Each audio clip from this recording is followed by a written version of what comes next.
Venezuelans around the world are celebrating the capture of Nicolás Maduro, but at the United Nations, some diplomats are calling it a dangerous precedent.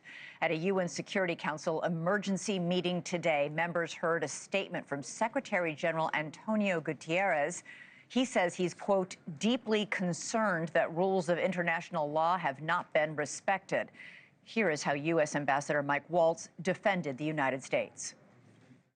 Maduro is not just an indicted drug trafficker. He was an illegitimate so-called president. If the UN and the United Nations in this body confers legitimacy on an illegitimate narco-terrorist and the same treatment in this charter of a democratically elected president or head of state, what kind of organization is this? All right, joining me now to discuss this is Ambassador Tammy Bruce, Deputy U.S. Representative to the United Nations. You saw her there with Ambassador Waltz at that emergency meeting today. So the State Department, which you used to work for, posted on social media this afternoon, this is our hemisphere. And this, as the UN Secretary General says he's deeply concerned that our actions in Venezuela will destabilize the entire region. What's your response to that? Well, first of all, the U.S. mission, which is where I am now as an ambassador to the UN, is under the umbrella of the State Department. So our mission, of course, is to move the president's agenda as Marco Rubio, the Secretary of State, envisions it, through Mike Waltz, the primary permanent representative there. What I can say, and I think you're a little bit about this from Ambassador Waltz, is that there was a destabilization of Venezuela, and it was through Maduro.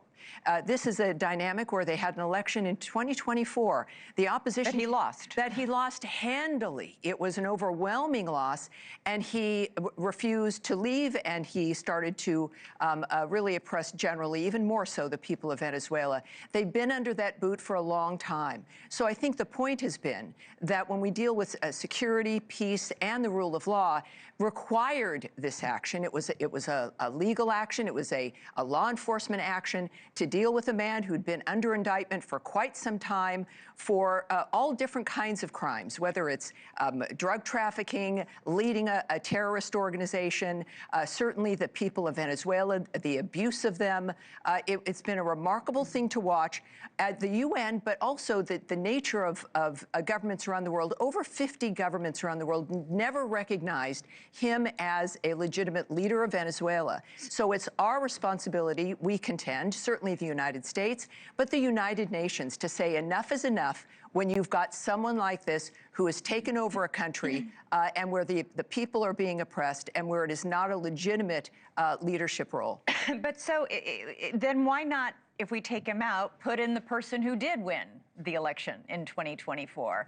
Why not? Why are we taking him out and leaving in 4 more people who are under indictment with bounties on their heads who are still running that government? Well, I would argue, first of all, I'm not going to get ahead of the president or the negotiations that are going on. Clearly, this remains a fluid situation. But we've also made clear, as the secretary has and the president, that this is not a regime change. It's not us going into a country and making the decisions and changing things up. This is 2 individuals who had been indicted that we have taken and arrested and now will go on trial here. It's also, by the way, not unprecedented. I would reflect it's a different dynamic, but we had the same dynamic with Noriega in Panama.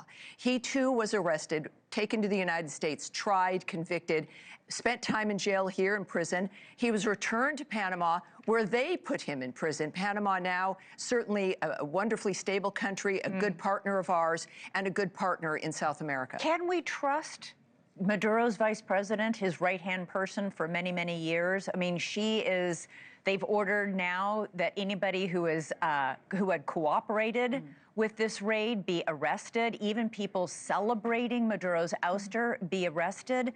How can we trust her to work with the United States and represent our interests? Well, I don't think it's a matter of trust. It's a matter of seeing what people do. The president has made statements. Secretary Rubio has made statements about what's expected. And of course, when we deal with what happens in the aftermath, this is a clear dynamic. So we're present. We know that there are conversations going on. I have a feeling this is part of the briefing that's happening this evening in Congress. So it's not about walking away and trusting. We have an interest in the Western Hemisphere of what's happening in the nations that are next to us that affects this entire area. It's in the interest not just of the Venezuelan people who are celebrating tonight, but it's in the interest of all of their neighbors and primarily the people of the United States when it comes to security, drugs, human trafficking, the nature of terrorism. It has destabilized and could further do so. Our actions have changed that. And we certainly, as President Trump has made clear, that he intends to make peace the framework of this administration. He's doing it now. And I think with the kind of transparency we saw in that first press conference from General Kane, the remarks of the president and of Secretary Rubio, it's extraordinarily transparent with what their mission really is. President Trump in that press conference didn't talk about restoring democracy to Venezuela a single time. He didn't mention that once. He did mention oil 20 times. What is your response to critics who say this is an oil grab? Well, the people who have suffered first because of the nature of what Maduro did with natural resources are the Venezuelan people. The poverty, the lack of basic services, the abuse of individuals, the intimidation, the threats. Some parts of the country, we heard from one of our briefers today at the Security Council, indicated that in certain sections of the country have electricity maybe for 2 to 3 hours a day. It is no way to live. It is an oppressive way to live. So the first people who will benefit from having a nation that is welcomed back into the civilized world are the people of Venezuela, and as a result, the people of the United States as well. But many people in Venezuela are like the same people. It's the Maduro people who are still in control here. Well, there's, I think, a balance without, again, speculating on the strategy of the president. We've seen his commitment to peace and law and order around the world, is that it's clear they've made public statements about what they expect, that this is a transition. We don't want to speculate or presume or get ahead of what will be planned, but I do know, and we've heard it from everyone involved in this operation, that the intention is, when it comes to a stabilized framework, and that it's also up to the Venezuelan people. We said we're running things. President Trump said over and over again, we're running Venezuela. Yes, I think when you're looking at what's expected on the issue, and the Secretary noted, Secretary Rubio, that when we say it's about running things, it's about policy. But it's about making a statement that obviously already the Venezuelan people have made clear they are very excited about in Venezuela, here at home, and also around the world. So it is about a transition, overseeing. It's about policy and creating an environment where the Venezuelan people can once again take back their country. Ambassador Tammy Bruce, really appreciate you coming by. My pleasure. A very busy day for you and the rest of the diplomatic corps. That's very exciting. It's an honor to be here. Thank you for watching. Subscribe below and download our NewsNation app right now on your phone, and you will get fact-based, unbiased news for all Americans.